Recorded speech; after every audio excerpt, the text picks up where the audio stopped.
Bueno, si ya estamos en horario, yo soy Bruno Moroni, presidente de la Asociación de Cirugía. En primera instancia, para mí un honor ser presentador de este encuentro. Agradecer en primera instancia a la Asociación de Cirugía de Mar del Plata, de Rosario y de Formosa por poder, junto a nosotros, armar estos tres encuentros que se dieron en las últimas 3 semanas. Este vendría a ser el tercer encuentro de cirugía cotidiana para cirugías generales, donde la, el título es colecistectomía y sus complicaciones. En primera instancia, el doctor Samuel Ruiz va a hablar de los análisis prospectivos de factores de riesgo en colecistectomía laparoscópica, el cirujano de Mar del Plata, médico de planta de la cirugía de la Clínica Colón.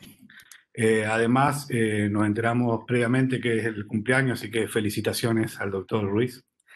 Luego, el doctor Pierini, que médico de planta, Leandro, del Hospital Iturraspe, y médico HPV y teraplantista del Grupo GEA, de acá de Santa Fe, que va a hablar del rol de la conversión y las cirugías abiertas en nuestros días. Luego, el doctor Francia, jefe de servicio del Hospital José María de Cuyen, donde yo soy médico de staff, donde habla de complicaciones advertidas en el intraoperatorio de ectomía. Y por último, el doctor Obey, jefe de servicio del Hospital Iturraspe de acá de Santa Fe también, el otro hospital público importante, donde habla del rol de la cirugía percutánea, las complicaciones inmediatas de la colecistectomía. Como comentadores vamos a tener cuatro profesionales: el doctor Enrique Canepa de Mar del Plata, del Hospital Cirujano HPV, del Hospital de la Comunidad; el doctor Alberto Massín, cirujano general de Rosario; el doctor Selman Marcos, es cirujano de Misiones, percutanista; el doctor Ramos Raúl de Villa María, Córdoba. Sí, creo que la dinámica, vamos a dar las dos primeras charlas, y luego de esos van a ser los primeros comentarios para después dar las dos últimas charlas y los últimos comentarios a los comentadores y abrir la pregunta. Lo que en primera instancia voy a pedir, por favor, es silenciar todos los micrófonos para que no haya interferencia. Actualmente hay como una interferencia y para poder dar bien las cosas. Así que, doctor Ruiz, bueno, feliz cumpleaños. Cuando quiera empezar a dar la conferencia, un gusto. Bueno, muchas gracias por los saludos. Y primero, más allá de agradecer a todos, especialmente a la Sociedad de Cirujanos de Santa Fe, que me permitió participar en este webinar con esta pequeña presentación que no tiene ningún otro objetivo que mostrar la visión de una de las complicaciones más graves, que es la cirugía, la lesión de viabilidad, y que es la que realmente con el tiempo fue quedando en la vida de los cirujanos. El informe del Instituto de Medicina en el año 2000, Errar es humano, puso de manifiesto algo que los cirujanos siempre sabíamos, que son la cantidad de eventos adversos o complicaciones que ocurren durante la atención del paciente, pero también puso algo que estaba por debajo de la superficie, es que no todo se avisa, no todo se registra, y eso imposibilita generar estrategias para perpetuar ese error, para evitar perpetuar ese error. Ese fue el sentido de que en la Clínica Colón, el lugar donde yo trabajo,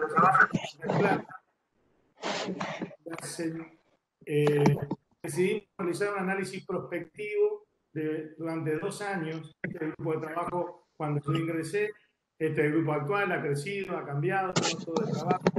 Los hitos en nuestro servicio. En el año 1991 se realizó la primera cirugía laparoscópica en nuestra ciudad, la hizo el doctor Mendoza, y después situaciones que fueron apareciendo en la historia de la Clínica Colón, nos muestran el estilo de institución en donde trabajamos. Este es el doctor Mendoza, en unas tantas reuniones que hacemos en la clínica. El objetivo del trabajo era el siguiente: analizar claramente las lesiones de la viabilidad principal en la era laparoscópica, con todas las series que uno escucha, pero especialmente poniendo énfasis en que en este grupo quirúrgico la curva de aprendizaje no era un factor de sesgo. Y, a su vez, cuando se inició este trabajo, que tuvo un tiempo, los observadores eran secretos, el resto del servicio no sabía que se estaba observando. Entonces esto nos permitió analizar con mucha objetividad nuestra experiencia durante 2 años. Como acá ven, todos los cirujanos eran miembros de la Asociación Argentina de Cirugía y todos tenían una experiencia por encima de lo que exigía cualquier programa de entrenamiento en cirugía laparoscópica. Se excluyeron en el análisis cualquier lesión de vía biliar que proveniera de otra institución y también las que se produjeron antes de este estudio. El diseño era prospectivo, descriptivo. La serie de datos que analizamos, voy a poner relevancia en 2. Uno, miramos el día en que operábamos al paciente, que lo dividimos en días hábiles y no hábiles, como ven ahí, y el turno quirúrgico, que también lo dividimos en el primer turno y en el segundo turno, que es la patología biliar tratada, una serie de ítems. Los algoritmos terapéuticos que usamos los extrajimos de lo que propone el doctor Juan Pecol en su relato oficial del año 2004, y se clasificaron con las lesiones que se produjeron en ese periodo de tiempo de acuerdo a, en ese momento, las 3 clasificaciones que teníamos en Argentina, la de Straves, Bitburg y la de los doctores Casoni y Sonsini Astudillo, que en el tiempo no han perdurado. También analizamos cómo lo seguimos, cómo lo tratamos.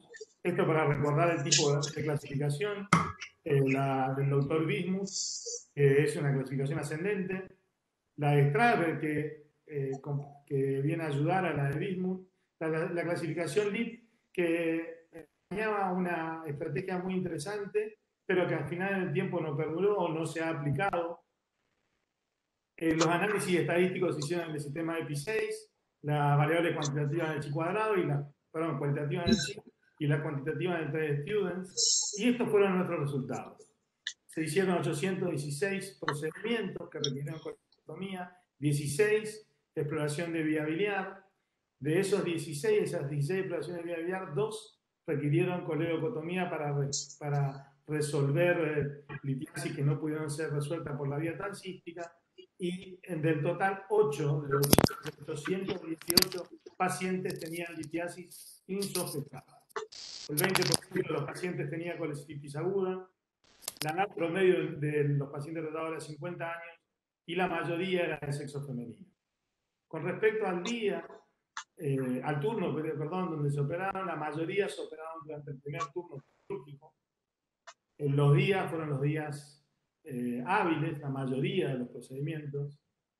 El índice de conversión en estas 818 colestectomías fue de 4 pacientes. El tiempo de internación a través de un programa de cirugía ambulatoria es menos de un día. El índice de reinternación de los pacientes en colestectomía fueron de 0,6. Esto nos sorprendió, pero era así de bajo. La edad promedio de los pacientes con lesión de vía biliar, y ahora sí empezamos con el análisis, era de 43 años. La mayoría por lejos era de sexo femenino. El momento en que detectamos la lesión de vía biliar fue en el intraoperatorio. Creemos que esta es resultante de 2 estrategias que se implican en nuestra institución, que es el uso de la colangiografía sistemática y la visión crítica. Los tipos de lesiones fueron 2 en el hepático derecho, 2 en la pared lateral del colédoco haciendo exploración transística, una estenosis postoperatoria alejada y una lesión de colédoco que requirió tratamiento en el intraoperatorio. Esta es el estrado de los pacientes, la de Bismuth, la clasificación LIP, y cuando empezamos a hacer un análisis estadístico, vimos que 6 de 818 pacientes presentaban un evento adverso asociado a la vía biliar. Solo 2 entraban en la clasificación de Bismuth, 2 tenían lesiones de la exploración transística y 2 presentaban lesiones. Bueno, eso como comentario para los residentes, que la indicación de este tipo de... Doctor, por favor, puede anular su micrófono. Y dos pacientes presentaban lesión del conducto hepático derecho o hepático común que es embocado.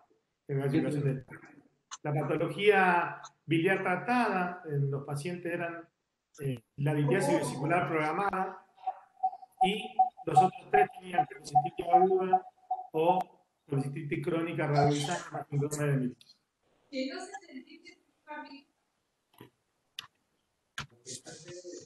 Los días, semanas donde ocurrieron los accidentes de la vía biliar, la mayoría fueron días hábiles en lo que se ve en el análisis inicial de números. Ahora vamos a ver la correlación con los test estadísticos.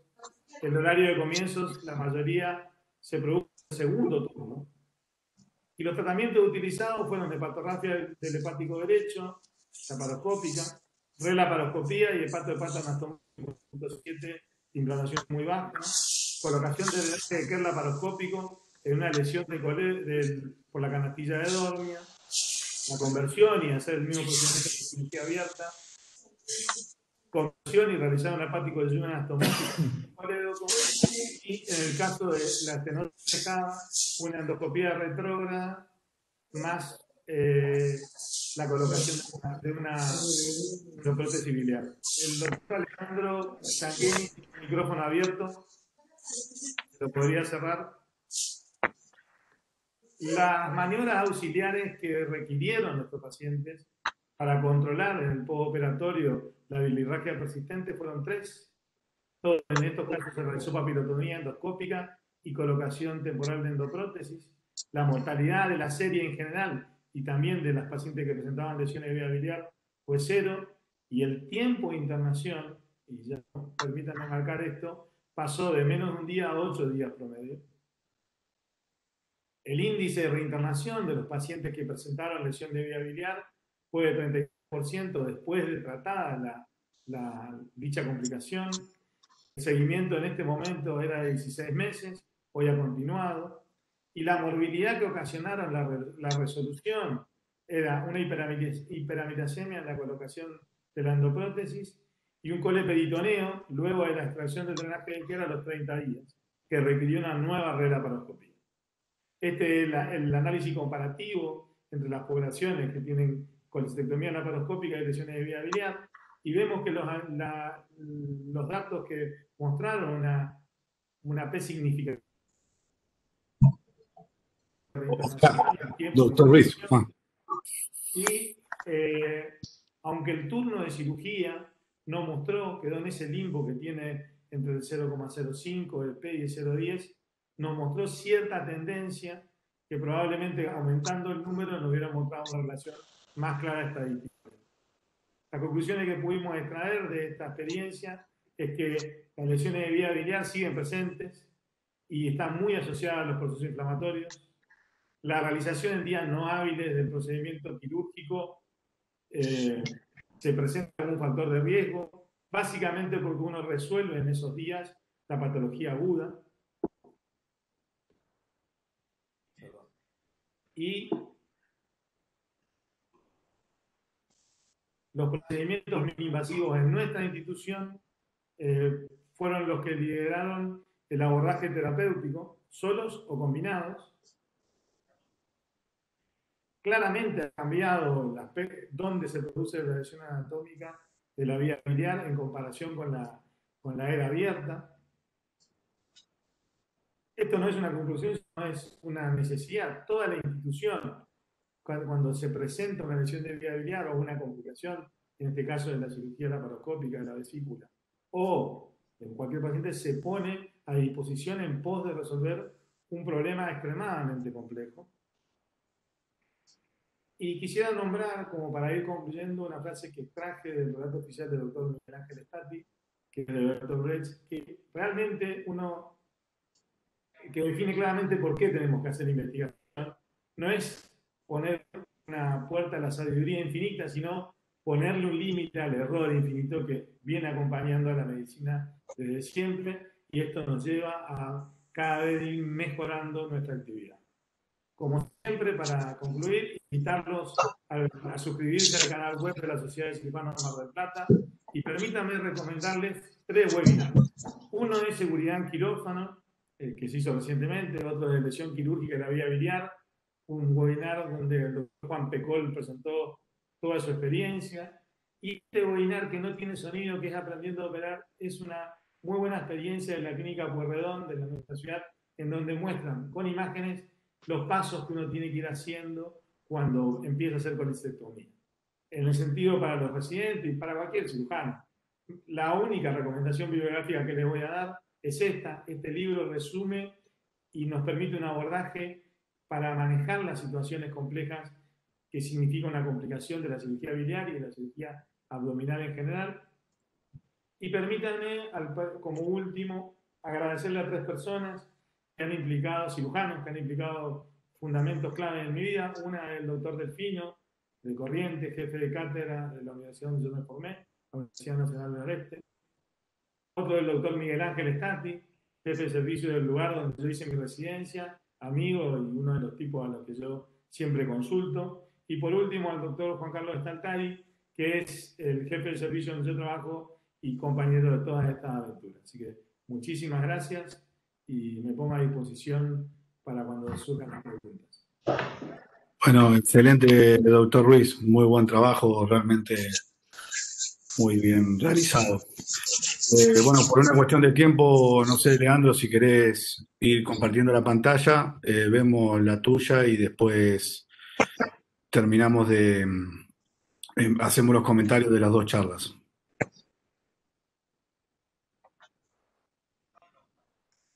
Estás mudo, Leandro. Perdón, ahí está.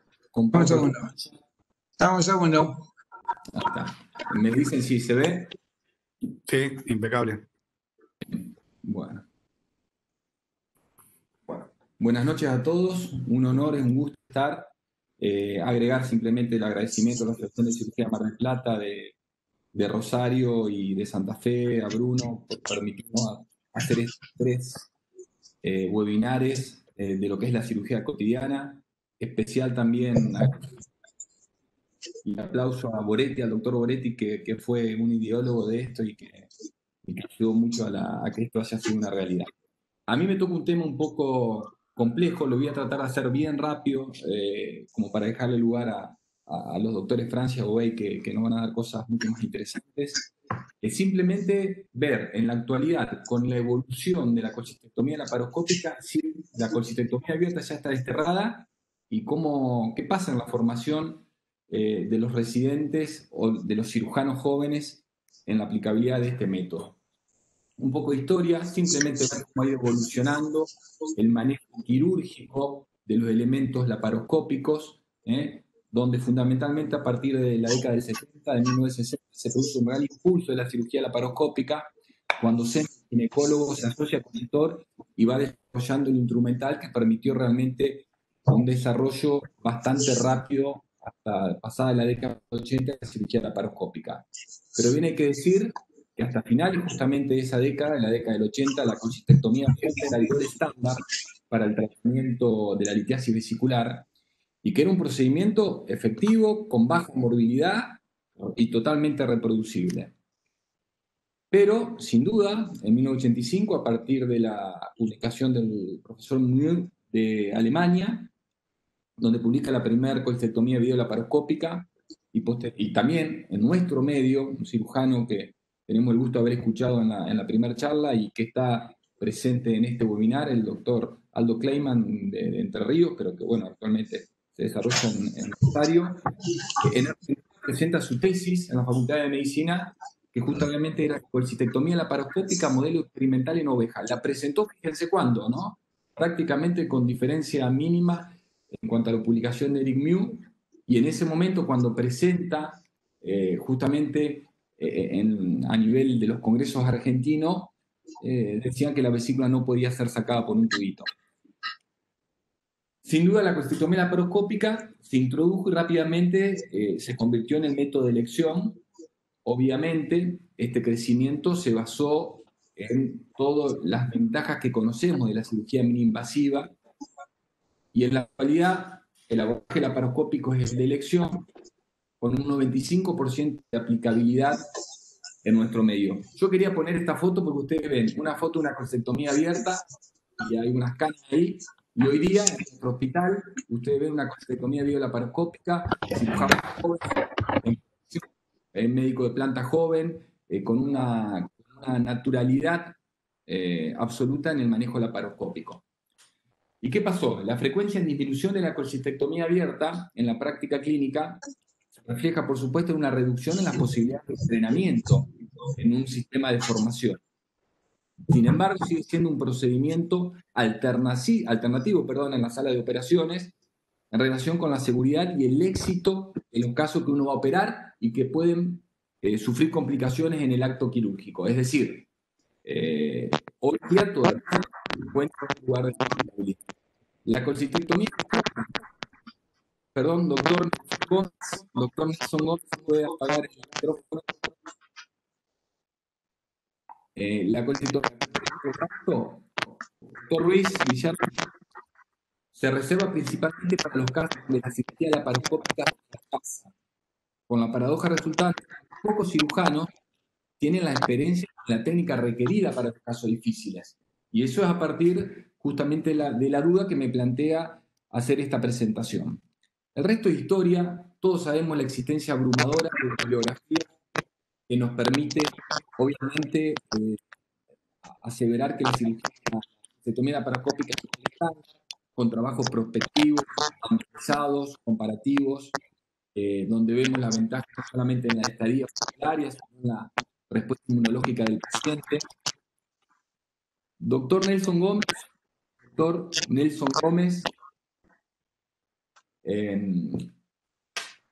como así también análisis o revisiones de la bibliografía donde estos ensayos revelan exactamente que la cirugía laparoscópica tiene una gran ventaja sobre la abierta en la recuperación del paciente, en la estadía hospitalaria, pero obviamente en cuanto a la tasa de morbilidad y complicaciones, mortalidad, no era tan llamativa, no era significativa. Este trabajo, que compara directamente la colcistectomía laparoscópica versus convencional en un análisis de 520 pacientes, donde 412 fueron a la laparoscópica y 108 a convencional, justamente plantea la necesidad que las complicaciones durante la colcistectomía laparoscópica uno no debe realizar la conversión demasiado tarde, no debe perpetuar el procedimiento porque vio que tiene mayor tasa de complicación, mayor morbilidad y mayor mortalidad cuando uno se esmera en continuar un procedimiento que no puede desarrollarlo, no puede tener un resultado satisfactorio. Este estudio también me llamó la atención, un estudio de un servicio de emergencia europeo, donde hace un análisis retrospectivo de los factores de riesgos, los factores de riesgo para la conversión y las complicaciones. Y justamente este trabajo es muy interesante, 2016, no es un trabajo viejo, que tiene una tasa de conversión del 22.5% de las cirugías en urgencia. Y concluye que es muy importante saber identificar, tanto en el preoperatorio como en el intraoperatorio, cuáles pueden ser los factores de riesgo para conversión. Hay factores de riesgo y criterios que pueden ser aquellos que están en relación con la cirugía vesicular en sí. Entonces se puede presentar en cualquier tipo de cirugía, ya sea abierta o convencional, las complicaciones inherentes a las taras orgánicas del paciente y las complicaciones atribuibles al propio procedimiento laparoscópico, múltiples adherencias, hepatomegalia, cirrosis, fístula colecistocolónica, colecistodenal, etc. Eso establece que uno antes de decidir la cirugía, uno puede tener o puede ir preparado porque puede haber ciertos factores de riesgo para conversión, ya todos lo sabemos y ya fue hablado en este webinar, y tenemos ciertos criterios de conversión en el acto operatorio, ¿no es cierto? Una hemorragia que no podemos controlar por vía laparoscópica no debemos demorar. Una lesión visceral de víscera hueca, si no está presentado la sutura por vía laparoscópica, no tenemos los materiales adecuados, no hay que dudar en convertir. Dudas anatómicas, muchas veces hay algunos cirujanos que pueden sentirse más seguros con el manejo convencional que el laparoscópico, si no tenemos con la angiografía, no en todos lados de nuestro país, de nuestro interior o en la misma ciudad nuestra, por ejemplo, tenemos equipos de rayos dentro del quirófano, etc. Simplemente yo quiero mostrar porque es la realidad que nos pasa. Muchas veces decimos, no, yo no convierto, hago la colcistectomía parcial y listo, pero ahí nosotros tenemos nuestra experiencia y fíjense estos dos casos recientes en el Hospital Iturraspe. El primer caso es de una chica de 38 años, sin antecedentes quirúrgicos, que la paciente había recibido múltiples endoscopías para colocación de stent biliar por macrolitiasis múltiples que incluso se iban hasta el hepático derecho. Lo abordamos por vía laparoscópica, le hicimos la coledocotomía, la instrumentación de la vía biliar, extraímos múltiples cálculos, había un cálculo enclavado después de 2 horas y media de cirugía aproximadamente, que la verdad no podíamos resolver. Viene Jorge y me dice, Leandro, ¿te parece seguir así? Bueno, la convertimos y la pudimos resolver en vía convencional, o se terminó de resolver el caso por vía convencional. Esta paciente directamente fue abordada por vía convencional, un caso muy similar de 35 años. Estamos recibiendo estos pacientes, estamos viendo estos pacientes, y estamos viviendo en una era donde, si no nos olvidemos, al principio de esta época era COVID, hablábamos que la cirugía laparoscópica, la aerolización, etcétera, teníamos que tener mucho cuidado, y si no, teníamos que abordar la vesícula directamente convencional en algunos primeros trabajos. Entonces también tenemos que entender eso, ¿no es cierto? Hay ciertos procedimientos que tenemos que estar capacitados para la resolución convencional. Para terminar, como conclusión, voy a decir que en la era de la colcistectomía laparoscópica, la colcistectomía abierta es cada vez menos frecuente, sin dudar, en el entrenamiento y en la práctica clínica, y puede ser ya no considerada como operaciones de rutina en la cirugía general dentro del programa de formación, que se reserva solo para aquellos casos en los cuales está contraindicada por los factores que vimos en la colcistectomía laparoscópica, o hay factores técnicos que no puede continuar por vía laparoscópica. Y esto, más que una aseveración, fue una conclusión, una pregunta. La adquisición de movilidad durante el entrenamiento en cirugía general no debe darse por sentada, y las estrategias para una colcistectomía abierta segura deberíamos plantearnos el interrogante de cómo lo tratamos en los programas de residencia, debido a que, digamos, no todos los centros tienen la misma tecnología, y no todos los pacientes pueden dirigirse a operar a los donde se cuenta con toda la aparatología, que eso también es una realidad. Y los cirujanos que no tienen experiencia con estos procedimientos deberían tener un umbral bajo para solicitar asistencia, o deberían conocer muy bien cuáles son los criterios prequirúrgicos que aumentan la tasa de conversión, para apoyarse obviamente en colegas de mayor experiencia. Y la decisión de convertir no debe considerarse como una complicación o como un fracaso. El objetivo final es siempre completar la cirugía de manera segura y eficaz. Convertir no es un fracaso. Y el que lo entienda así, me gustaría discutir por qué no entiende así. Siempre hay que basarse, y esto para terminar, en la gente que sabe más que nosotros. Por eso yo creo que esto es bárbaro, pero extrañamos los congresos y extrañamos las reuniones donde uno aprende mucho de gente que sabe mucho. Siempre, cuando uno opera, también debe basarse en la tranquilidad que nos dan las canas, con más experiencia. Acá pueden ver encerrados en un ascensor con varios cirujanos, muchos de Mar del Plata, de Rosario, etc. Y bueno, ellos tranquilos en un momento de pánico. Y bueno, agradecer especialmente a Juan Boretti y a Miguel Stati también, y a Canepa por las posibilidades formativas. Simplemente decir, esto es una frase que le copié a Eduardo de Santibáñez en una charla de él, que hace mucho, esto fue un profesor que él vio operar, vino a operar, un hombre de mucha experiencia, de más de 70 años, y simplemente dijo: hace mucho que no opero, así que no esperen velocidad. Pero el nadador que ha aprendido un estilo y se desentrena, pierde la velocidad, pero no el estilo. Por eso, y esto me parece importante, es fundamental la formación, y es fundamental ver cómo podemos encarar los programas formativos para eso, para que adquieran los residentes el manejo de la cirugía convencional, en centros de unidad de trasplante, en centros de cirugía de páncreas, de colon, etc. Pero bueno, eso es una necesidad de la formación. Bueno, y agradecer al Hospital Iturraspe, al doctor Jorge Obey, que bueno, y a todos los residentes que hacen posible que uno vaya aprendiendo todos los días. Muchas gracias. Bueno, Leandro, muy buena presentación. Realmente felicitaciones. Muy buenas frases finales. Bueno, si están de acuerdo, abro la palabra a los comentadores. No sé, el doctor Enrique Canepa, si está. Sí, buenas noches. Hola, buenas noches. Bueno, muchas gracias, Leandro y Juan Boretti, por participarme. Felicitaciones a los dos expositores, Samuel, de quien aprendí mucho también. La verdad que la presentación de Samuel me deja 2 o 3 mensajes. El primero es felicitar al grupo quirúrgico de la Colón por publicar casos propios. No siempre es fácil conseguir acuerdo entre los cirujanos para publicar un tema tan complejo como es la lesión quirúrgica de la vía biliar. grupo. Y segundo, coincido un poco con todo lo que dijo Samuel de las lesiones en cuanto a la posibilidad del diagnóstico intraoperatorio. Creo que es lo más importante para la resolución o la mejor resolución del paciente y la baja incidencia de intervención quirúrgica que tiene el grupo, sin duda que es por la experiencia que todos tienen, ¿no? Ellos no tienen residentes y fellows, pero bueno, con respecto a Samuel, solamente eso. Y con respecto a la charla de Leandro, un poco van asociadas una con la otra, porque están las dos relacionadas con lo que es una colestectomía difícil y complicaciones. Así que muy bueno, Leandro, tu aporte. Coincido plenamente con vos en que no hay que considerar un fracaso a la conversión, porque evidentemente tenemos que saber cuáles son nuestros límites.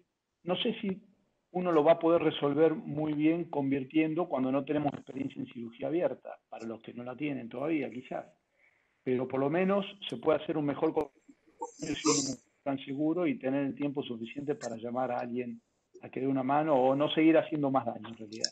Me parece que pasa por ahí el tema. Y me parece muy importante tu reflexión final. ¿Cómo lograr una mejor formación? Yo creo que nosotros estamos lejos del primer mundo en cuanto a los modelos de simulación quirúrgica, pero deberíamos apuntar a eso. Los servicios que tenemos residencia deberíamos apuntar a eso porque la cirugía, si no, está cada vez menos, ¿eh? Eso nada más. Muchas gracias y felicitaciones nuevamente. Bueno, muchísimas gracias, doctor Canepa. El doctor Alberto Massín está conectado. Sí, acá estoy. Bueno, en realidad es un gusto estar en esta mesa Intersociedades, a lo cual agradezco fundamentalmente al doctor Goretti, quien me ha convocado a participar. Con respecto a la parte de comentarios, acá obviamente está dividido muy específicamente en las dos exposiciones, a los cuales comparto lo vertido, pero quería resaltar algunas cosas con respecto a los riesgos. Yo soy cirujano del Sanatorio Británico Rosario. Nosotros empezamos a fines del 90 con la cirugía laparoscópica y hemos tenido una evolución en el tiempo, que esa evolución realmente nos asombra hoy, pero nos asombra fundamentalmente porque ha habido un cambio tecnológico tremendo y lo que nosotros veíamos al comienzo es, yo diría que si tendríamos que volver de nuevo para atrás sería muy difícil poder empezar a operar. Hoy se tiene una calidad en cuanto a las imágenes que realmente nos hace muy cómodo operar, quizás mucho más que una vía convencional. Por allí es que también se ha explicado de que los cirujanos jóvenes hoy tienen una ductilidad en la cirugía laparoscópica que es producto no solamente de sus formas de personal, de habilidades, sino de que las cirugías se comparten desde un comienzo en su formación.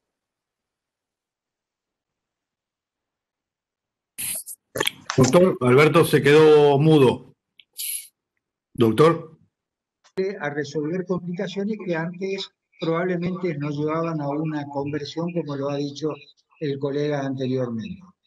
De lo referido a las lesiones quirúrgicas de la vía biliar, eso lo ha tocado rápidamente en todos sus aspectos, lo cual a nosotros simplemente nos hace recordar dos cosas puntuales de esta patología que parece ser sencilla la resolución de una colecistectomía, pero que ante una complicación expone a una mortalidad por sepsis de inicio o bien por un problema irreversible a nivel hepático que puede inclusive requerir un trasplante. Con respecto al tema de drenaje, sí, nosotros en su comienzo teníamos los drenajes de la vía biliar para tratamiento de la litiasis que no la podíamos sacar en el momento de la cirugía y lo dejábamos fundamentalmente para que el endoscopista lo sirva de guía, pero hemos encontrado con lo que ha ocurrido, es decir, cuando uno saca un catéter en un medio donde genera baja capacidad de reactividad y fibrosis, se produce un coleperitoneo al mes que obliga a su reintervención. Eso con respecto a lo primero. Lo segundo, sí, yo comparto totalmente el hecho de que la conversión es una parte más de la cirugía. Eso no solamente sucede con el tema de la de la vesícula, que de hecho es lo que primero aprendimos, pero pasa en otros tipos de cirugía, tanto la cirugía gástrica, pancreática, colorectal. Uno tiene que tener siempre la apertura mental de decir, esta cirugía yo acá la tengo que convertir. Y ese es el problema. ¿Cuál es el momento en que el cirujano pone la mente fría para decir, yo hasta aquí llegué y no insisto en una técnica que realmente no da más que para generar problemas importantes de importancia a futuro? La cuestión es que el que convierte tiene que saber qué es lo que va a encontrar y cómo resolverlo, que es un tema que también ya se dijo. Así que solamente...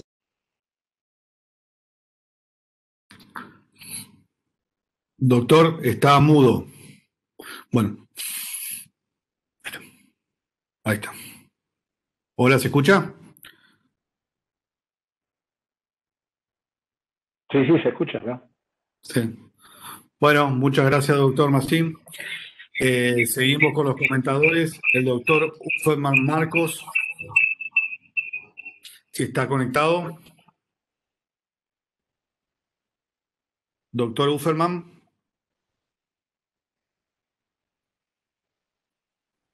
Bueno, y si no, el doctor Ramos Raúl, que ahí lo veo. Doctor Ramos, si quiere hacer un comentario.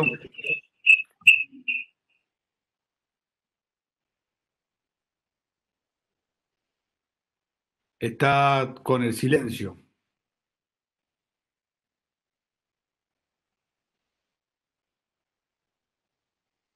Doctor Ramos, puede...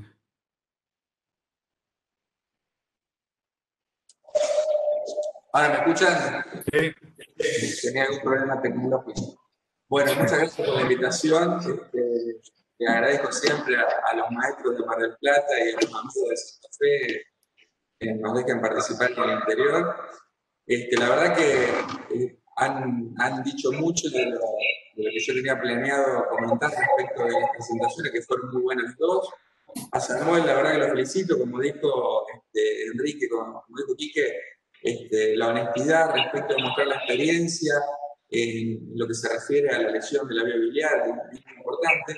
Y quería aportar tal vez algo, una observación que me parece a tener en cuenta respecto de que la litiasis coledociana y la exploración de vía biliar podría ser considerado tal vez en esa experiencia como un factor de riesgo para la lesión quirúrgica de la vía biliar, porque parte de esas lesiones que describiste tuvieron relación con la exploración.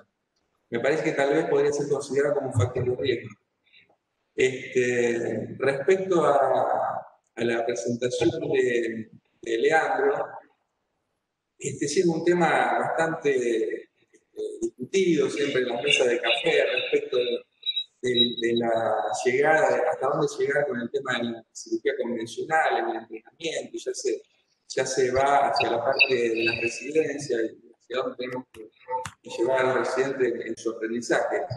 En mi experiencia, que ha sido prácticamente laparoscópica, la verdad que cuando yo necesité convertir un paciente,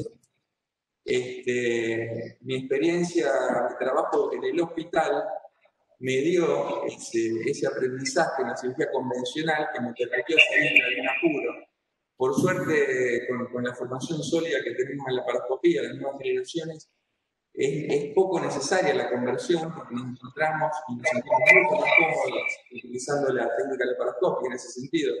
Yo justamente, y aprovecho para recordarle a Leandro que este año estamos cumpliendo 20 años desde que iniciamos la residencia. 20 años desde que empezamos la residencia. Qué bárbaro.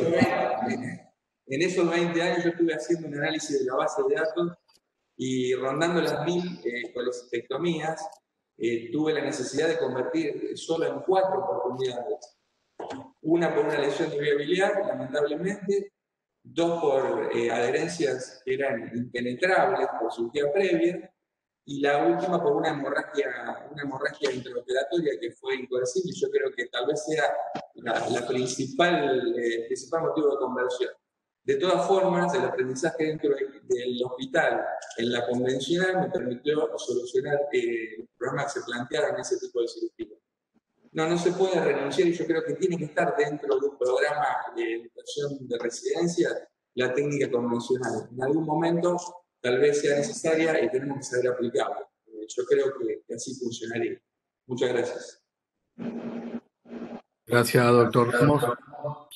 Si nadie tiene algún comentario para hacer más, pasamos a la segunda parte. Héctor Francia, doctor.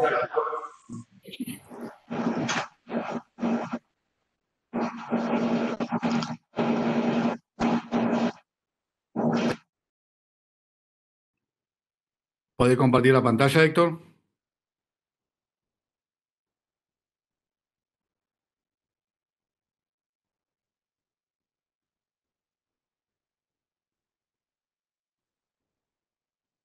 Héctor, ¿me escuchás?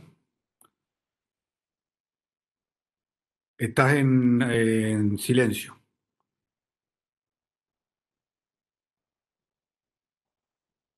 Ahí está, Héctor. Bueno, yo te escucho y estoy tratando de compartir. A ver qué pasa. Bueno, si alguien mientras tanto quiere hacer algún comentario, doctor Marco Ufferman está conectado, ¿se conectó?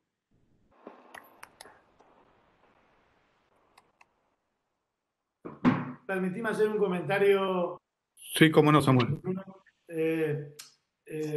Primero, el problema de la estadística en investigación médica, el problema es el ente. Entonces, uno tiene ideas, prejuicios que lo van a llevar a pensar que algo es de riesgo o no, pero tiene que validarlo en el análisis y ahí pasa que claramente una exploración de viabilidad es compleja, es una cirugía de por sí compleja, laparoscópica o abierta. Eso no le quita la complejidad, entonces, porque el paciente es complejo. Un comentario que quiero hacerle a Raúl y a Alejandro que escuché sobre el mantener el entrenamiento en cirugía abierta. No tengo en sí opinión en contra en eso, pero uno tiene abajo un paciente y la obligación como médico es ofrecer siempre la mejor alternativa que uno tiene, no la mejor publicada, la que uno como efector de salud tiene que ofrecerle a las personas. Entonces, yo no le veo un gran dilema hoy de decir voy a operar a alguien abierto. Entonces, claramente lo que dice Enrique es la alternativa son los modelos experimentales. Yo no veo una manera de formarse, pero sin entrar en debate, sino solo una opinión desde un efector privado. Todavía la Argentina está lejos de llegar a esa situación. La mayoría en nuestra ciudad se hace mucha cirugía abierta, depende en qué institución uno se trata. Hola. Entonces, es un tema todavía abierto a debate. Salgo y vuelvo a entrar, a ver.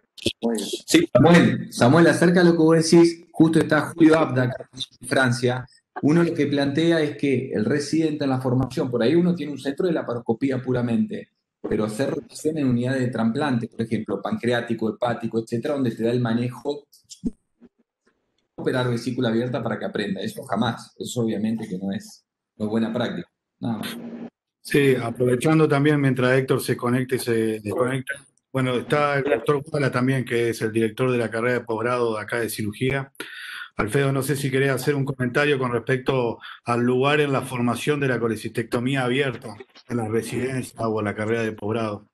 Bueno, felicitaciones por ambas charlas, me parecieron excelentes y brillantes, y creo que es de actualidad. Creo que la cirugía abierta es un problema bastante serio, no solamente acá, sino en Estados Unidos, y me parece que Samuel hizo referencia a ofrecer lo que uno sabe. Hace muy poco tiempo, y me hizo acordar un caso que presentó Leandro, y aprovecho que está poblada, acordaba de la vía de Narciso Hernández para sacar los cálculos enclavados en papila. Cuando está arriba todo hecho un desastre, uno va por la vía inframesocolónica y bueno, ahí encuentra la rodilla inferior del duodeno, hay que saber identificar el lugar donde está la papila, eso está muy bien explicado en la teoría. Pero bueno, son todas maniobras que lamentablemente yo creo que hoy en la formación se han perdido. Yo creo que hoy, no sé cuántos residentes han visto, yo me acuerdo, creo que cuando yo me fui del hospital, pregunté cuántos residentes habían visto hacer una papilotomía transvaginal y eran muy pocos. Y realmente, bueno, son procedimientos para mí que eran sumamente simples y sencillos y que hoy en día, por eso me parece bárbaro esta charla y me pareció muy bueno el comentario de Samuel, porque por más simulación que uno haga, nosotros tenemos en la facultad un centro de simulación muy lindo, muy importante, que estamos desarrollando mucho el entrenamiento y demás, pero hay determinadas cosas que si uno no las ha visto en pacientes vivos, no las ha realizado alguna vez, es muy difícil después cuando uno tiene que convertir, tiene que realizar determinadas maniobras, poder hacerlas. Bueno, gracias, Alfredo. Héctor, ¿no pudiste compartir? No, No. ni siquiera puedo salir de aquí, así que estoy tratando. No sé si Jorge, quiere... Jorge, a lo mejor está Jorge Obey para ver si vos podés compartir para seguir con la última charla. Sí, sí, voy.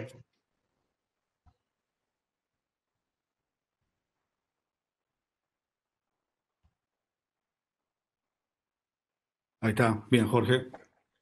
Bueno, excelente. No, no me está esperando. Sí, estás compartiendo.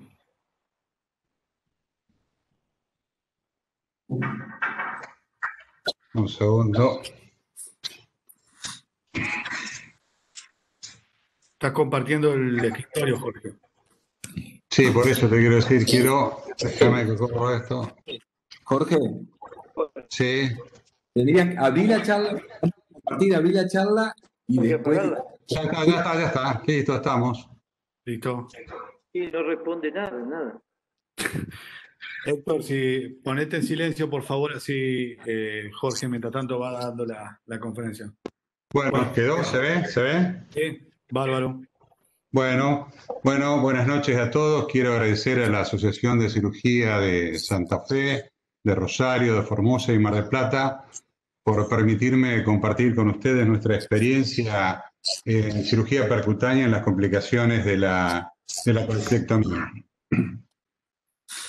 Voy a comenzar con un concepto de psicología cognitiva, basado en un trabajo de Lawrence, donde se estudiaron 259 videos de lesiones quirúrgicas de la vía biliar. Esa revisión se hizo con el cirujano actuante y encontraron que en el 97% de los casos el cirujano había sufrido una ilusión de percepción visual. O sea que había tenido una ilusión óptica, siendo la causa más frecuente la confusión del colédoco con el cístico. Esta ilusión óptica está fuertemente influenciada por varios factores. Acá se expresan los factores en la cascada de acontecimientos del error humano, está modificada por Hans para la cirugía videolaparoscópica, en donde que hace hincapié en el material que se está usando, el ayudante, la capacidad que tenga o experiencia del cirujano, el comportamiento del cirujano en quirófano y fundamentalmente preocupaciones del cirujano, preocupaciones de horario, fatiga. Una vez realizada la lesión o desencadenada la lesión quirúrgica, el diagnóstico puede ser intraoperatorio, con resolución intraoperatorio, que se lo vamos a dejar para Héctor Francia, que lo va a expresar después, o puede ser en el postoperatorio. Lo ideal en el postoperatorio es poder trabajar con un concepto multidisciplinario, o sea, con un imaginólogo que nos pueda indicar el tipo de lesión, la gravedad de la lesión, y de punto a partida de ahí poder planificar una estrategia terapéutica, ya sea con cirujanos endoscopistas, cirujanos con experiencia en la reparación de la vía biliar, ese es un tema también, y cirujanos con experiencia en cirugía percutánea. ¿Qué nos puede brindar la cirugía percutánea en las lesiones quirúrgicas? Bueno, yo voy a usar este criterio de Amsterdam para decir qué nos puede brindar la cirugía percutánea en las fugas císticas, en las fugas biliares, en la estenosis de la vía biliar y en la sección completa o lesiones mayores de la vía biliar. Con respecto a la colecistectomía y bilirragia, ¿sí? ¿Se escucha? Hola. Sí, Jorge, lo estamos escuchando muy bien. Bien, perfecto. En los casos de colecistectomía y bilirragia, que normalmente se presentan en 0,8 a 1% según distintos trabajos, podemos tener dos escenarios. Uno que es el paciente que se realizó la colestectomía y tiene el drenaje, donde vamos a observar la salida de bilis por el drenaje, y en aquí el otro caso en el cual no tiene drenaje y la sospecha de la bilirragia va a ser por una sospecha clínica, analítica y por imágenes.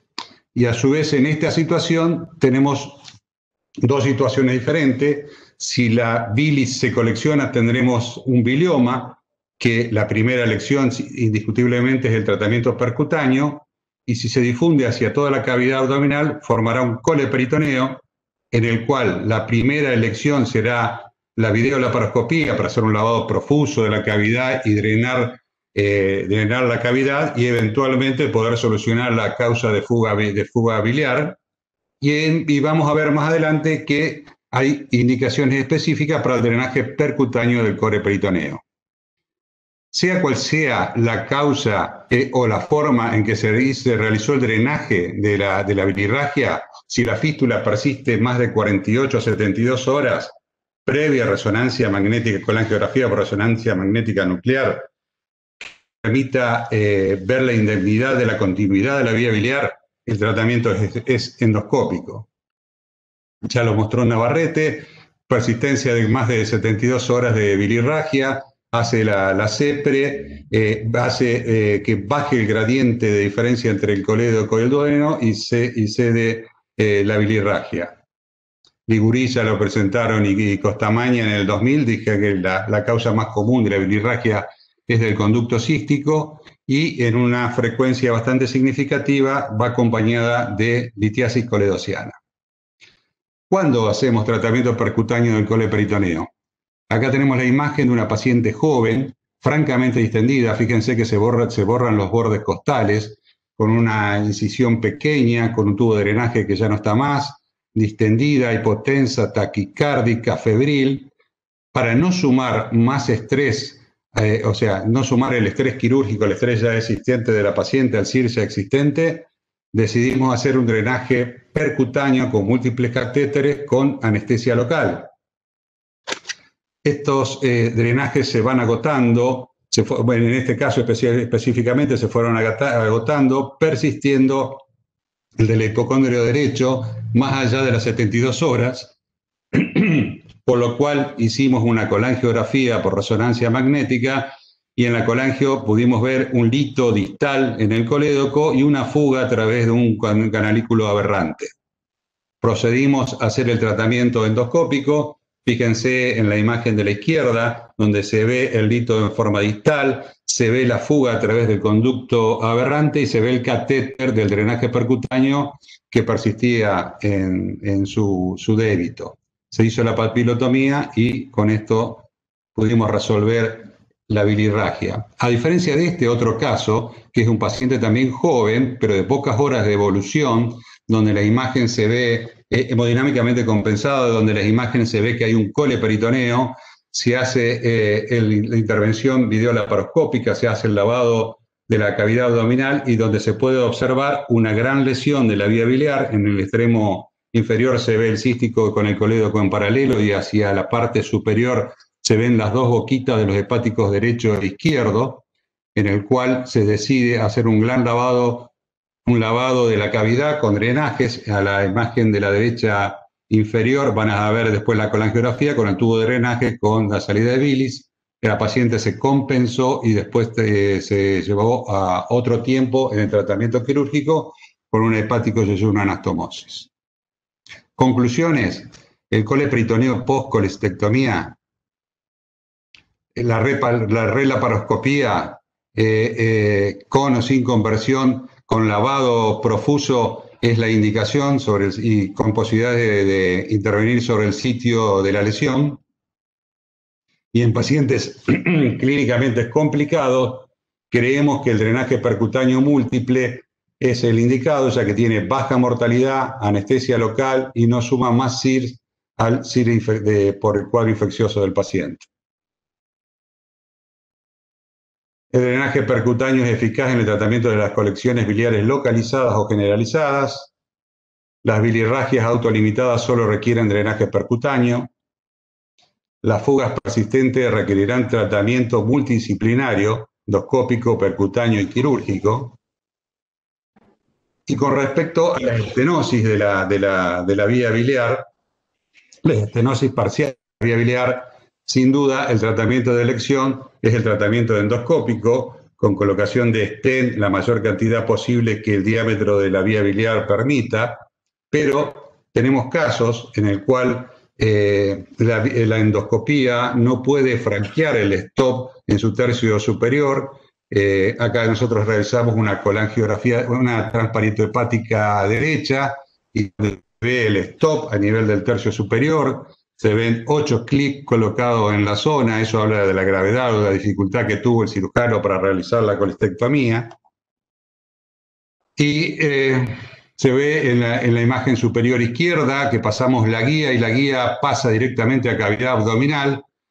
En la superior derecha vemos que podemos, apoyado en la cara posterior del colédoco, poder franquear esa falta de colédoco que se observa en el tercio superior, pasar hacia duodeno y poder colocar un catéter y poder comunicar la vía biliar superior con la inferior, para posteriormente este paciente ir a colocación de catéteres múltiples. Otro caso es este paciente en el cual se operó por un síndrome coledociano posquirúrgico. El cirujano con 2 clips pinzando la vía biliar, retira los clips, deja una PESER, presenta una fístula en el postoperatorio. Posteriormente la fístula se agota, presenta estenosis de la vía biliar, se hace el drenaje de la vía biliar. Cuando el paciente cede su cuadro colangítico, se procede a hacer la dilatación neumática de la vía biliar. Acá podemos ver cómo está la estrictura a nivel del tercio medio, y después, posterior a la dilatación, cómo fue desapareciendo la silueta. Nuestra experiencia la tenemos en 5 casos. De estos 5 casos, 3 casos pudimos resolverlo con dilatación neumática, catéteres, y 3 en un caso se terminó haciendo un rendezvous y haciendo tratamiento combinado percutáneo endoscópico con colocación de stent endoscópicos, y en un caso se terminó en un hepático yeyuno anastomosis. Conclusión: la ictericia post-colistectomía hace sospechar una lesión de la vía biliar. La colangiografía por resonancia magnética hace el diagnóstico y determina el nivel de la estenosis. La estenosis parcial, la endoprótesis biliar, endoscópica o percutánea, y si la estenosis es completa, la derivación biliodigestiva. Este es un caso de severidad D de los criterios de Ámsterdam. Voy a ver si puedo, donde vemos que la lesión es realmente importante. Se hace la videolaparoscopía, se sacan los clips y se ve que estaba totalmente destruida la vía biliar, falta directamente la vía biliar, por lo cual el tratamiento en estos casos es la hepático yeyuno anastomosis, con los conceptos de hacerla sin tensión, mucosa a mucosa, con buena irrigación. Y cuando digo con buena irrigación, me refiero a que cuando las lesiones son altas, en casi el 50% de los casos va acompañada de una lesión de la arteria hepática derecha, y ese muñón queda nutrido por un plexo iliar. Cuando se va a disecar para encontrar los muñones proximales de la vía biliar, que realmente a veces es muy dificultoso, se puede producir un daño de este plexo iliar. Se puede producir un daño de este plexo iliar, lo cual lleva a una hipoperfusión arterial con bilirragias y posterior estenosis, con mayor frecuencia de estenosis. Por eso que nosotros proponemos el drenaje prequirúrgico de la vía biliar. Fíjense que lo intentamos hacer del lado izquierdo o derecho. Igualmente es dificultoso, porque cuando hay una lesión alta que no está libre a cavidad, la vía biliar se descomprime totalmente y es muy fina, pero igualmente tratamos de hacer la la colocación de los catéteres para tutorizar los muñones proximales, para que no haya tanta disección y no se termine rompiendo ese plexo iliar que anteriormente había nombrado. El cirujano, acá en el caso, en esta foto, es el doctor Pierini el que está operando. Perdón que se me salió. ¿Aparece una imagen ahí? ¿Puede ser? Sí, Héctor. Sí, Jorge. Bueno, no sé cómo sacarla. La idea... el cirujano, cuando va a hacer la reparación de la vía biliar, pueda localizar el muñón proximal con mayor facilidad, encontrando el catéter, pudiendo hacer la anastomosis, como dije anteriormente, mucosa a mucosa, sin tensión y con buena irrigación. A pesar de todos estos detalles que estoy diciendo, la anastomosis la hepático-yeyuno anastomosis tiene casi un 30% de posibilidades de estenosis.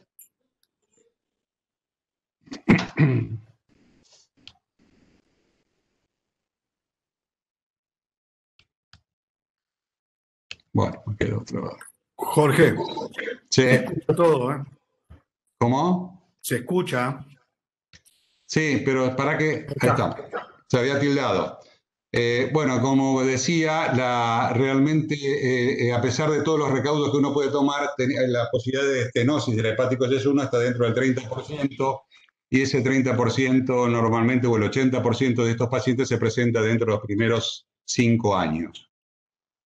Entonces, obstrucción del en un 50% va acompañado de bactobilia, y eso va a llevar a una colangitis al paciente.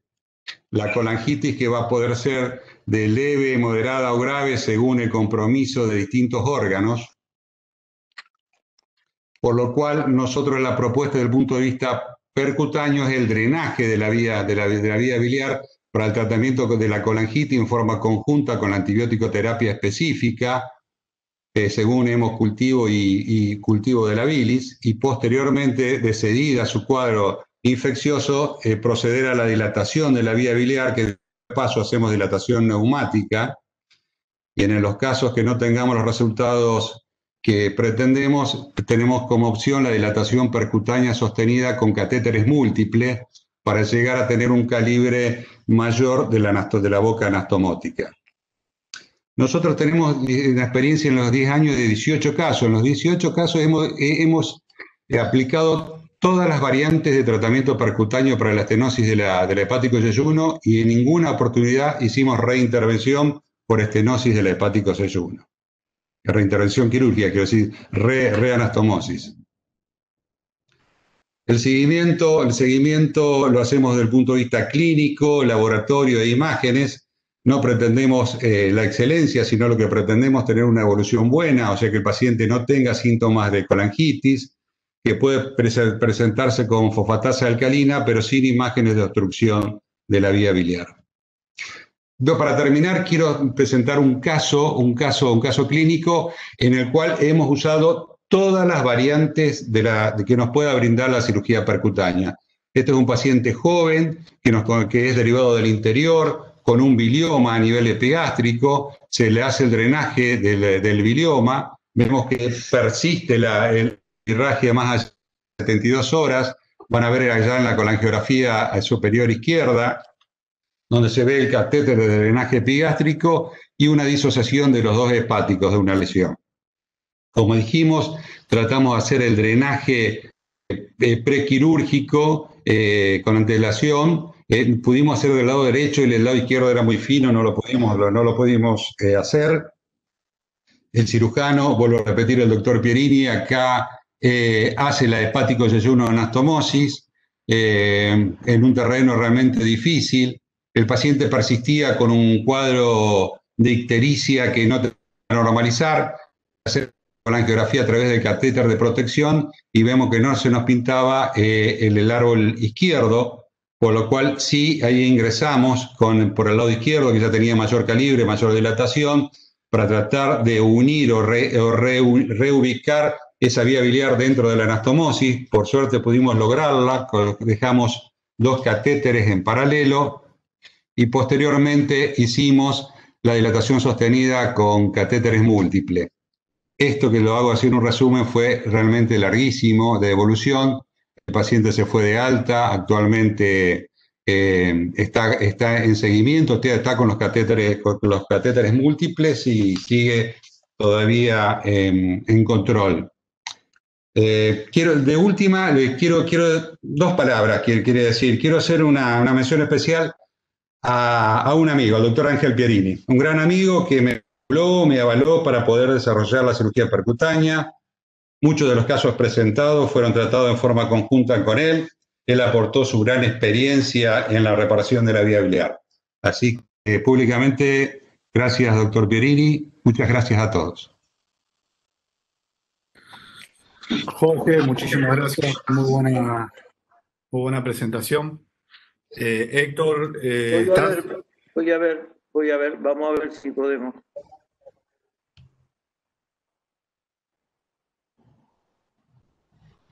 Es eso vos, Jorge. Sí, ya estoy saliendo.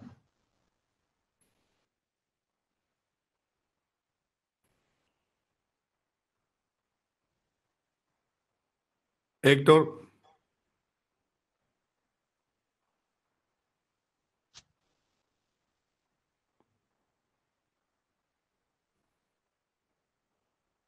¿Estás, Héctor?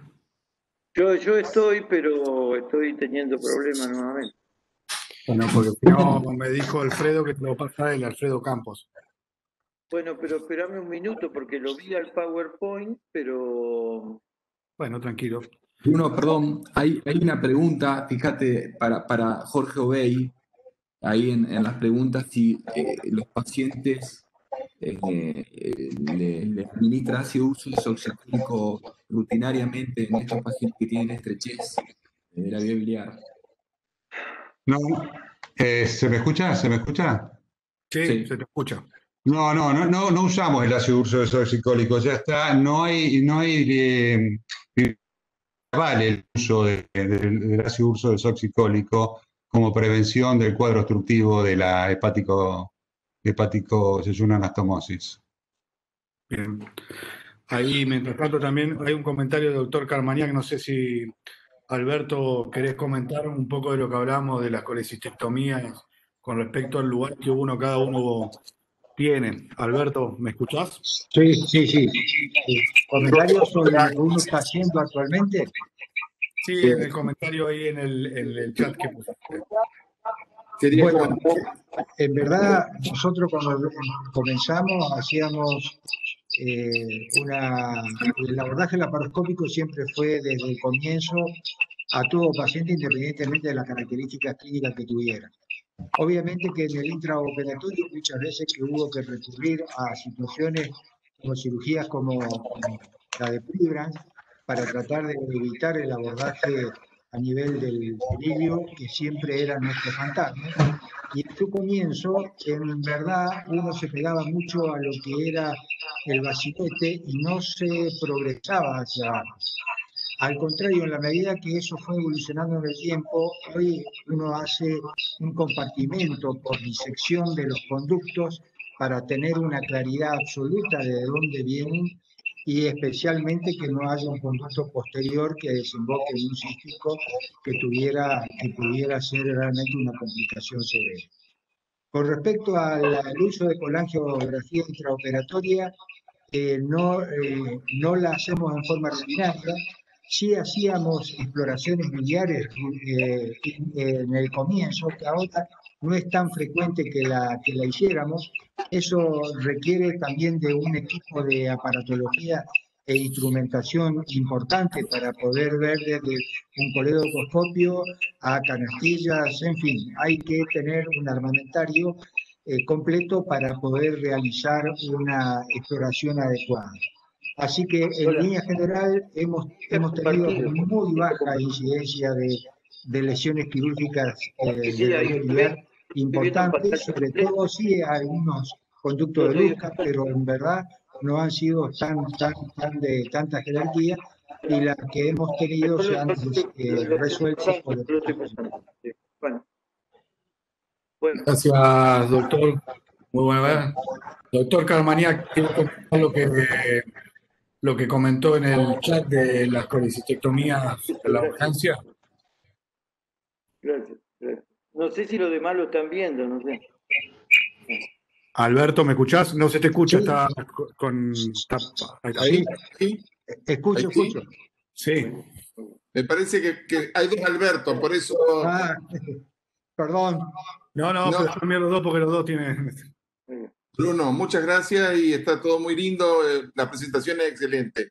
Quería comentar en cuanto al tema de colecistectomía abierta, es que en nuestro hospital el Comité de Infecciones por el problema del COVID ha bajado recomendaciones de que tenemos que hacer colecistectomías a cielo abierto y el servicio de emergencia las ha tomado como tales y por lo tanto todas las colecistectomías que se hacen por guardia se hacen a cielo abierto.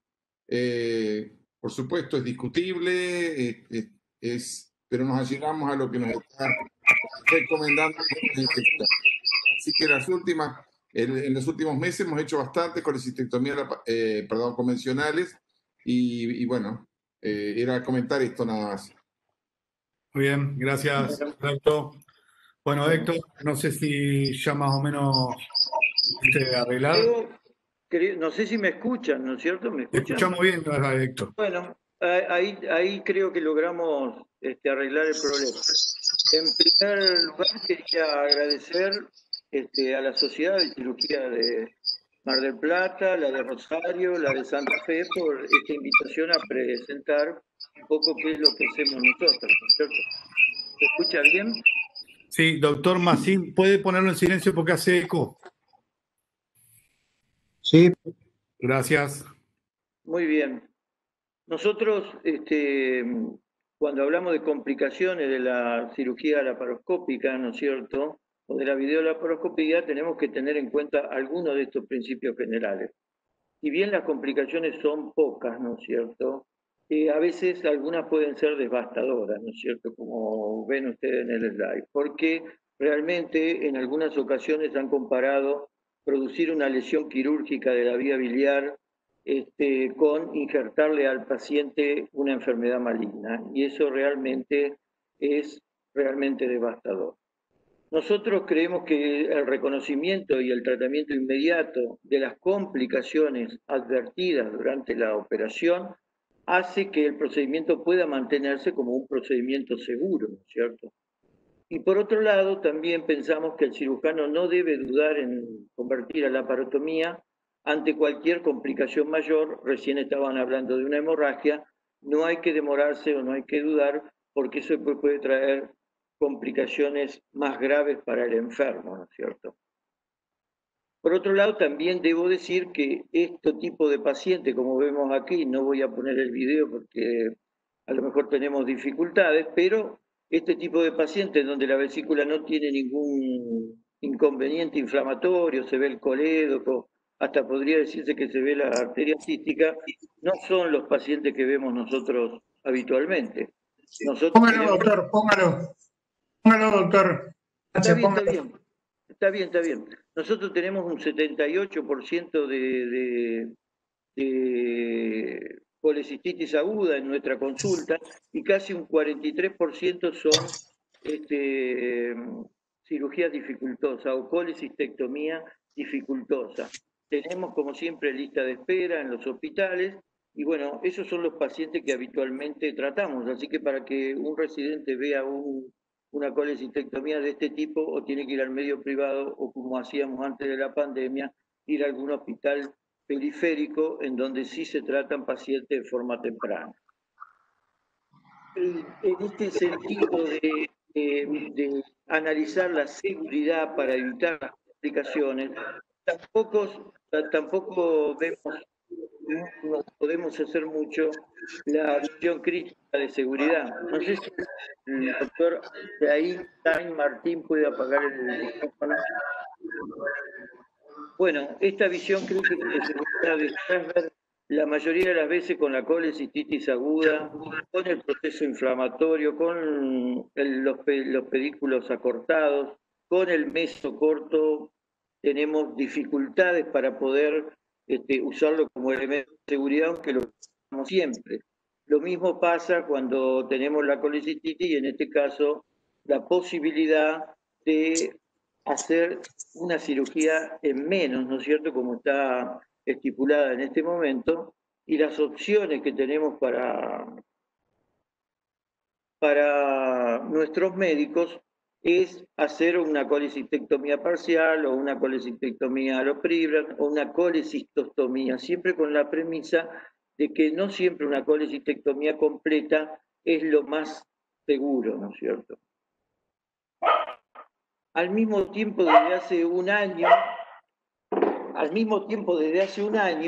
estamos utilizando una escala de calificación para los pacientes con colecistitis, que es una escala intraoperatoria. O sea, tenemos muchos datos preoperatorios que nos pueden ayudar a cuál puede ser una colecistectomía difícil, pero intraoperatorio decidimos utilizar esta calificación que es de la de visión inicial, ¿no es cierto?, para ver si realmente uno, teniendo esa visión inicial y la movilización de la vesícula, puede predecir el grado de complicaciones o de dificultades dentro de la cirugía, ¿no es cierto? Todavía no lo hemos validado porque esto tiene que ser validado por algunos expertos externos que tienen que coincidir con la calificación que hacemos nosotros, pero posiblemente sea un medio para aquellos lugares donde tienen formación de médico pueda hacerlo. Lo de la angiografía, bueno, ya lo hablaron mucho, el doctor Stati en este mismo ciclo presentó una conferencia que fue magnífica. Simplemente decir que nosotros seguimos haciendo cirugía convencional, hacer la angiografía intraoperatoria. No sé, Emiliano, ¿podés sacar el micrófono? Bueno, en el año 91-92 presentamos en el tercer Congreso Mundial de Cirugía, que lo organizó Jacques Pélissard, con el cual tuve oportunidad de hacer parte de mi formación. Presentamos con el doctor Wala esto que ustedes ven en la tapa de VHS, que es un video sobre la colangiografía durante la colecistectomía laparoscópica, que realmente consideramos muy útil, sobre todo cuando se trata de diagnosticar y asegurar la presencia de una lesión. Tenemos aquí una visión que habitualmente tratamos de no hacer una colecistectomía difícil, por eso le pusimos qué no hacer, que es disecar lo que creemos seguramente es el conducto cístico, fíjense que está bastante disecado, y luego clampearlo, cortarlo y seguir con la disección. Volvemos a decir que hay una visión que es dificultosa, una arteria que no se ve bien, y nosotros pensando en que lo que estamos viendo es lo que queremos que vemos, seguimos con la disección, bastante temeraria, ahí abrimos la vesícula, porque realmente no estamos seguros de dónde estamos o dónde anatómicamente estamos, ¿no es cierto? Así que lo que nosotros aconsejamos, perdón,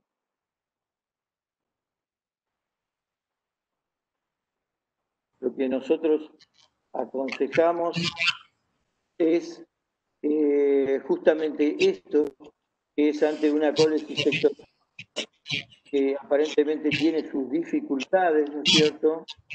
Por supuesto, hacer la disección, ver la anatomía es un poco excesiva, así que nosotros deberíamos confirmar anatómicamente lo que estamos viendo, y al clipaje del conducto cístico se va a seguir la realización de la colangiografía, que para nosotros muestra anatómicamente el lugar donde estamos y nos da felicidad, ¿no es cierto? Pero esta colangiografía tiene que ser dinámica. Si ustedes ven ahí que la viabilidad se ve por completo, hay una parte que no se ve, y que nosotros para poder visualizar adecuadamente la viabilidad podemos usar unos artilugios de técnica como es comprimir la viabilidad inferior y entonces vemos cómo se llena completamente la viabilidad principal y podemos tener una visión completa de la viabilidad principal. Esto, lo dinámico, nos ayuda a poder hacerlo. Así que esto es lo que recomendamos, fundamentalmente, es lo que recomendamos. Bueno, ¿cuáles son nuestras complicaciones advertidas durante la videolaparoscopía? Las dividimos en complicaciones mayores, que son las lesiones vasculares, la hemorragia, la lesión de víscera hueca y la lesión de la vía biliar principal. ¿No es cierto? Ahí en un periodo de casi 10 años, tuvimos 1.260 casos, 26 casos con complicaciones mayores y dentro de estos fue advertida la complicación en 16 pacientes, ¿no es cierto? Y de esos 16 pacientes se obligó una conversión en 7 casos. Una reoperación fue necesaria en 5 y se recurrió al tratamiento conservador en 4 casos.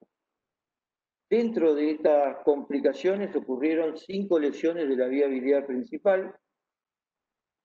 También tuvimos lesiones de vasos, fundamentalmente 2 casos de lesiones de la vena cava inferior con la colocación de la aguja de Veres.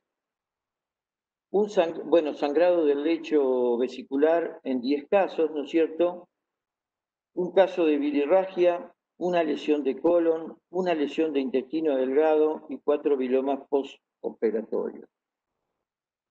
En lo que refiere a la lesión de las vísceras huecas, para ir describiendo cada una de ellas y qué es lo que fue, lo que nos pasó y qué es lo que hicimos, la mayor parte está involucrado el estómago, el intestino delgado, ocurre cuando hay generalmente muchas adherencias a la pared anterior del abdomen y hay que liberar esa adherencia, o se coloca la aguja de Veres, que generalmente no debería hacerse sobre la cicatriz, sino buscar el hipocondrio izquierdo, digamos así, o una zona alejada, o usar un trocar de Jason de visión directa.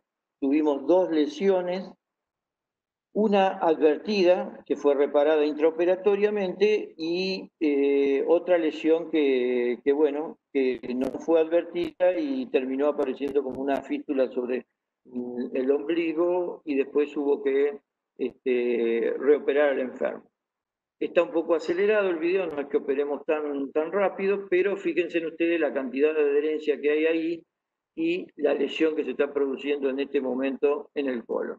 Si uno tiene capacidad para hacer la sutura intraoperatoria y los nudos intracorpóreos, puede resolverlo con una sutura y el enfermo tener casi la misma evolución que con una colecistectomía simple, o sea, reparado intraoperatoriamente y laparoscopia.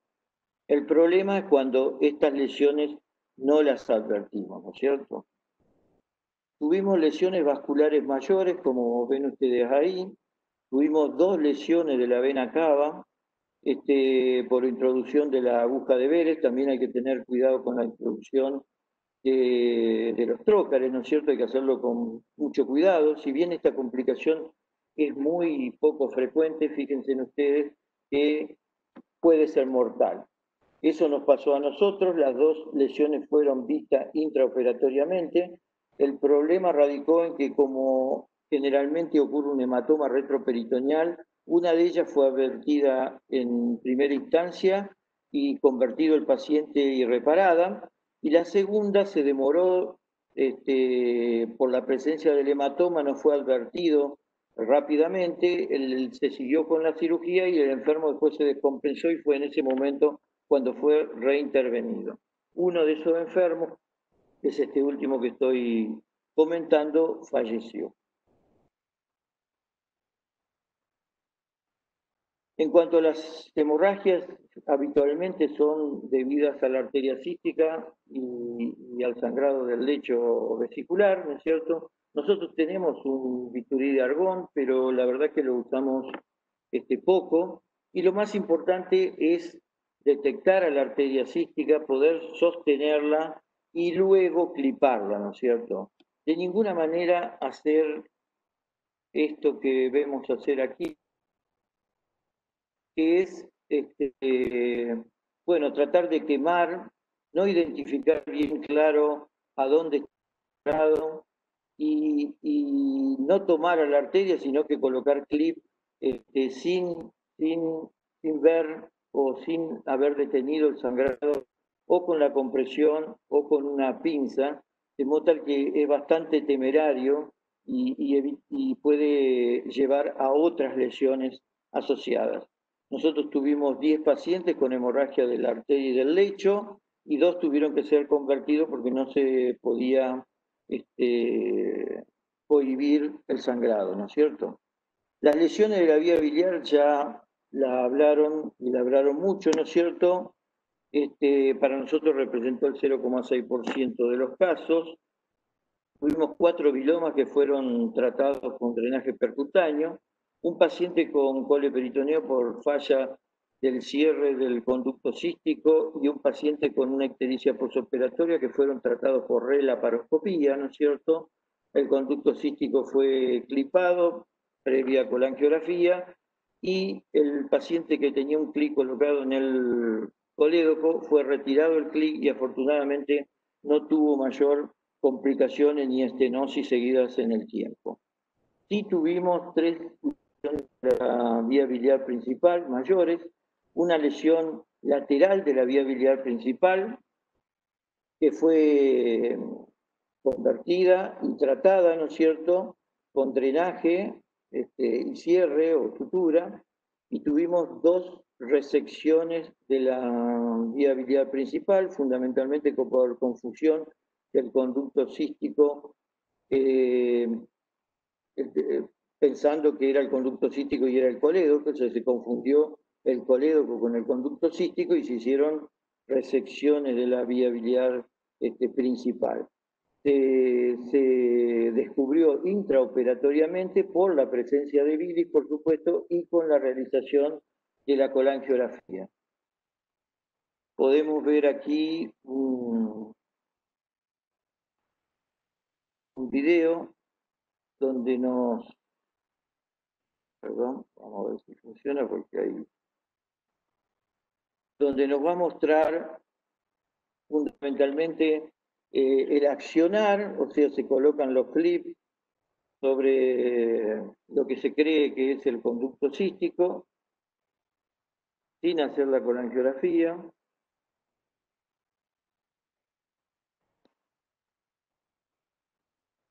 Perdón. Es dificultoso para que funcione el video. Ven ustedes el accionar bastante temerario, se corta lo que se cree que es el conducto cístico, no se hace una búsqueda de la anatomía adecuada, por supuesto que empieza a sangrar, y hay aparición de bilis ya sobre el campo operatorio, ¿no es cierto? Claro, de la vía biliar, ¿no es cierto? También empiezan a aparecer orificios, digamos así, que son los orificios de los conductos, sangrados que son difíciles de tener, ¿no es cierto? Y cuando uno quiere determinar si realmente se encuentra con la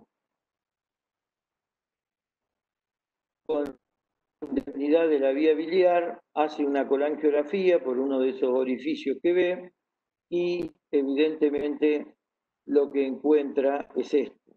Se ve la vía biliar superior, pero la vía biliar inferior no se ve. En estos casos nosotros aconsejamos que si uno está en disposición de poder reparar, o sea, de hacer una anastomosis biliodigestiva adecuadamente con un equipo adecuado, puede convertir al paciente y reparar la lesión, que eso sería lo ideal, Por el contrario, si no se encuentra en condiciones, lo ideal sería no convertir al paciente, lo ideal sería drenarlo y derivarlo a un centro que pueda resolver el problema del paciente. Tenemos muchos ejemplos. Este es un artículo del doctor Juan Pecol sobre la reparación de la vía biliar en el mismo momento y las ventajas que tiene.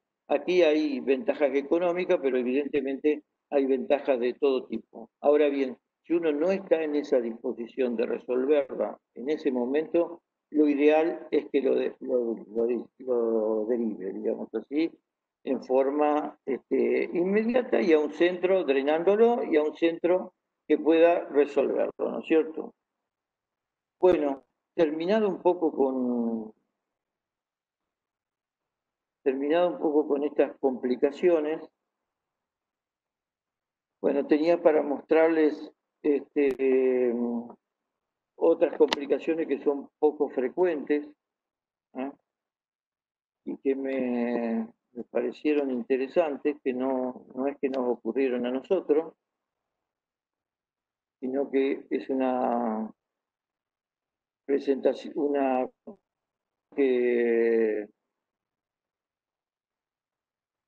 una complicación, perdón, del doctor que nos compartió el doctor Juan Sanguinetti.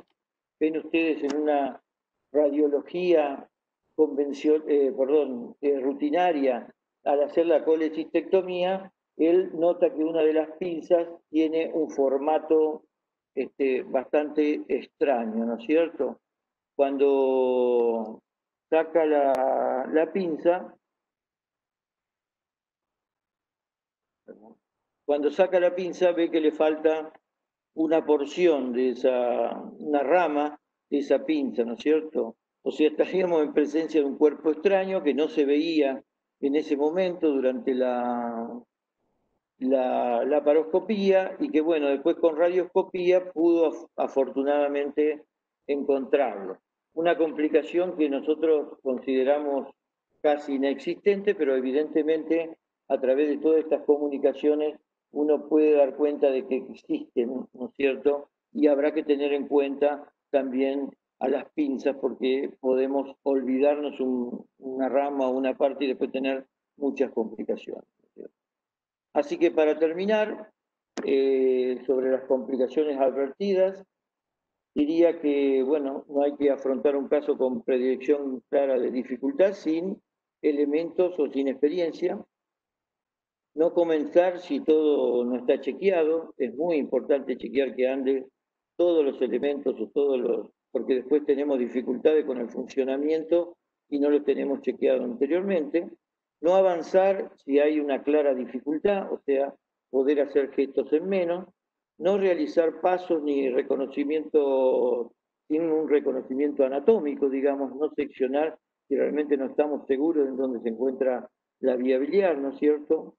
Tampoco retardar la conversión ante la presencia de un sangrado que no se puede resolver. Y lo que agregaba sobre la lesión quirúrgica de la vía biliar es que si uno puede resolverla mejor, pero si no está en condiciones, lo ideal sería drenar y derivar rápidamente antes de convertir.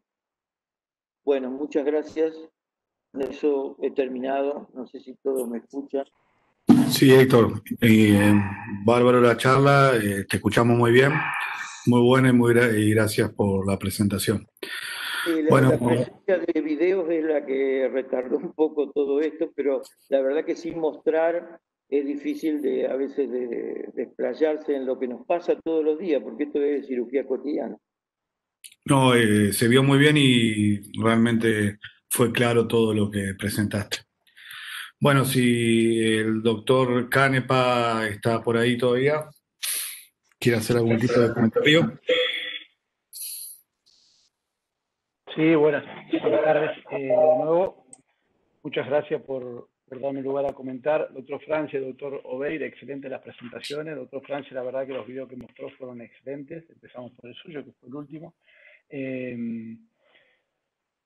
Una estadística interesante respecto cortar pacientes complicados propios o ajenos, pero muy bueno y nos sirve de mucho aprender, verlos como los mostró. Coincido plenamente en que la peor lesión es la no advertida. Es un mensaje que el doctor Stati nos da desde hace mucho tiempo durante la residencia, cuando nos formamos, y lo tenemos todo grabado a fuego en nuestra cabeza. Por lo tanto, hay que desconfiar permanentemente de lo que hacemos y estar seguro cuando nos vamos que quedó todo bien. Eso es muy importante. Con respecto a la hemorragia, creo que coincido plenamente que es la principal causa de riesgo de lesionar más cosas por intentar controlar una hemorragia, poner muchos clips, suturas, pinzas, la pueden lastimar más aún, así que creo que en ese momento algo que recalco y que rescato de algunos cirujanos, como por ejemplo Miguel Stati, Eduardo Fiolo, es llamar a otra persona en el momento de la situación crítica, que venga más fresco, con otra idea, con otra visión. Creo que ayuda mucho. Nosotros trabajamos así y me ha tocado entrar a ayudar, o al revés, he llamado en los momentos difíciles y a veces un simple gesto de otro tema y evito una conversión por ahí innecesaria, o si hay que hacerla, ayuda mucho también a decidirlo. Creo que eso es lo más importante. Y con respecto a la presentación de Jorge Obey, felicitaciones Jorge, la verdad que mostraste todo el arsenal bien invasivo, percutáneo que tenemos, que tienen ustedes y algunos centros también. Sería bueno que todos lo tuviesen. Coincido plenamente en que el coleperitoneo, si bien está aceptado hacerlo por vía percutáneo, yo creo que si tenemos el arma a mano, que es la laparoscopía, no importa la hora, hay que hacerla. Es mucho mejor, se lava mejor, es mejor para el paciente y sigue siendo mini-invasivo, poco agresivo para el paciente. Así que, pero bueno, todo lo demás, te felicito por lo que mostraste. Te aprovecho la oportunidad y te pregunto, ¿hasta cuándo dilatás una estenosis hepático-yeyunal? No sé si Jorge está todavía en línea, pero bueno, cuesta decidir cuántas veces uno dilata, ¿no? 1, 2, 3, 5. ¿Cuándo pasamos al siguiente paso, ¿no? De hacer una reparación quirúrgica? Vi en tu serie 18 casos, ninguno tuviste que hacer reparación quirúrgica. Excelente. No. Pero no es lo habitual. Hola Enrique, sí, no, siempre hemos intentado continuar con todo el arsenal percutáneo. Nosotros hacemos primero dilatación neumática y primero hacemos dilatación con catéteres simples, después pasamos dilatación con balón, 1 o 2 balones del lado izquierdo o derecho, y si eso no funciona pasamos a catéteres múltiples, en cual lo dejamos el mayor tiempo posible que lo tolere el paciente. Hemos tenido pacientes con catéteres durante 3 meses y lo fuimos siguiendo y lo toleran perfectamente bien. Perfecto, clarísimo. Bueno, eso es todo. Muchas gracias y buenas noches. Bueno, muchas gracias, doctor. Doctor Massín, si está por ahí. Sí, la verdad que 2 exposiciones fantásticas. En verdad creo que han tocado una variabilidad de temas en el cual de hecho comparto en su gran mayoría. Con respecto a la cuestión de las complicaciones intraoperatorias, de hecho que si lo peor que puede pasar es que no sea advertido y poder solucionarlo en el mismo momento, siempre y cuando el cirujano tenga, que aunque esté capacitado, tenga la cabeza en ese momento, digamos, con la posibilidad de afrontar en forma fría un procedimiento que deriva de lo que venía realizando. Pero comparto totalmente lo que dijo. Lo que sí yo remarcaría que sería importante tener en consideración 2 cosas. Las vesículas fáciles a veces son las que llevan a hacer cirugía más rápida, como que está todo tranqui, que realmente, y si hay diatermia, puede en paredes muy finas generar una quemadura de la vía biliar o del cístico que pasa totalmente inadvertida y ese paciente al 4º o 5º día va a venir con un coleperitoneo. Y con respecto a la parte térmica, y que también lo mostró en una disección que realizaba sobre la vía biliar, el tema es que eso puede conllevar lo mismo que la colocación de clip en forma sin tener una anatomía clara, puede llevar a aumentar el grado de lesión de la vía biliar, y sobre todo si es que madura, la posibilidad de generar una lesión a nivel de la arteria hepática, que ya lo mostró el doctor Obey en su exposición. Por lo tanto, con respecto a el otro punto creo que es importante el tema de la interpretación de la colangiografía. A veces uno, si tiene una placa estática fija, y lo puso muy bien el doctor Francia, que si uno tiene una placa estática y fija por allí, no advierte que hay otro conducto que es realmente el que uno quiere ver, sobre todo si hay trifurcaciones de la vía biliar. Así que no, bárbaro lo expresado, y con respecto a lo que el doctor Obey mostró, en verdad nos mostró todas las bondades que tiene la percutánea, tanto en lo que es llevar a un proceso definitorio de curación de un paciente en lo que hace al tratamiento de un viloma, que en verdad sería también como ayuda o parte de la puesta a punto de un paciente por una transparieto hepática a fin de reparar una lesión quirúrgica alta. Y la consideración del estudio vascular, que yo lo deduzco acorde a lo que él mostraba, que hay que hacer en ese tipo de lesión en los pacientes antes de ir a intervenir. Lo que sí no estoy muy de acuerdo es con respecto al coliperitoneo y la aplicación de percutánea. Creo que como step-up puede ser a nivel inicial en un paciente que está muy grave en ese momento, que en una sala de terapia con una anestesia local se pueda mejorar para ir a un lavado, pero me parece que el tratamiento allí es el lavado laparoscópico de toda la cavidad abdominal. La verdad que felicitar a los expositores y agradecerles la posibilidad de haber estado en contacto con ustedes. Muchas gracias y buenas noches. No, muchísimas gracias, doctor, y gracias por todos los comentarios de la diferente charla. El doctor Ramos. Sí, solamente agregar, bueno, felicitarlos también. La presentación del doctor Obey, ya lo conozco hace muchos años, tengo la suerte de haber compartido muchos eventos científicos con ellos en Santa Fe, conozco cómo trabajan. No deja de sorprender el nivel de profesionalismo que muestra en todo el manejo percutáneo, en todos los procedimientos mini-invasivos percutáneos. Y quería resaltar y subrayar el hecho de que hay un slide que él aplica la palabra multidisciplinario en el manejo del paciente complicado, ¿no es cierto? Yo creo que es un juego de palabras semántico, que tendría que cambiar la palabra transdisciplinario, porque ellos tienen un enfoque que no es un gastroenterólogo, un intervencionista radiólogo y un cirujano trabajando sobre un paciente complicado, sino que son todos cirujanos que comparten los mismos principios fundamentales del manejo del paciente, y a esa base quirúrgica le agregan una especialidad como lo que es la mini-invasiva percutánea, por un lado, el endoscopista que es cirujano por el otro, y tienen otro enfoque diferente, y eso generalmente le ofrece el mejor tratamiento posible a ese paciente que está padeciendo una complicación. Así que necesitas cambiar ese multidisciplinario por transdisciplinario, pero te felicito, muy bueno.